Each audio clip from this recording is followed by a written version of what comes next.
குடும்பத்துக்காக நீங்க சம்பாதித்தாலும் அந்த சிறு சேமிப்பு நமக்கானதாக நீங்க எடுத்து வைக்கணும். ஏன்னா வயதான காலத்துல நம்ம பார்ப்பாங்களா அப்படின்றது உறுதி கிடையாது. என் பையன் பாப்பான் பொண்ணு பாப்பானா சந்தோஷம், அவங்களுக்கு நீங்க சேமிச்சு வச்ச பணத்தை கடைசி காலத்துல இருக்கும்போது கொடுங்க.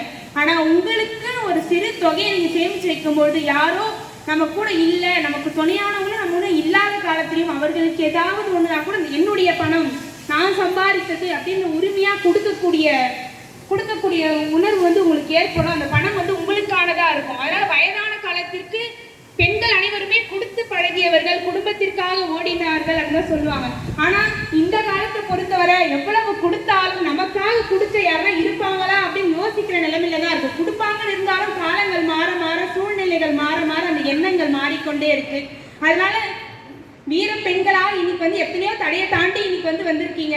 வீட்டுல விட மாட்டாங்க. ஃபர்ஸ்ட் வேலைக்கு நீங்க போறோம் போது எதுக்கு வேலைக்கு போறேன்னு சொன்னவங்களா கூட இருப்பாங்க. வேலைக்கு போயிட்டு சம்பாரிச்சு கொடுக்குற காசை வீட்டுல வீணா செலவு பண்றவங்க கூட இருப்பாங்க. ஆனா என்னால முடியும், நான் ஒரு பெண்ணா பிறந்தனா வீட்டுல அடிமைப்பட்டு இருக்கிறதுக்காக இல்லை, என்னால சாதிக்க முடியும்னு சொல்லி இவ்வளவு பெண்கள் இன்னைக்கு உங்களுடைய பொன்னான நேரத்தை கொடுத்ததுக்கு எங்களுடைய அனைத்து குடும்பங்களின் சார்பாக எங்களுடைய மனமார்ந்த நன்றிகளை தெரிவிச்சுக்கிறோம்.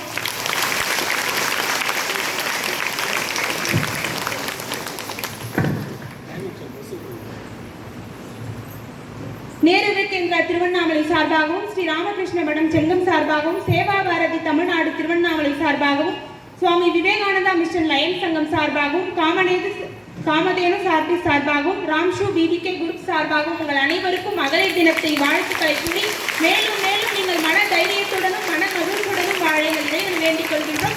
உங்களுடைய சேமிப்பு உங்களுக்கானதாகவும் இருக்க வேண்டும் என்பது என்னுடைய கருத்து. நன்றி.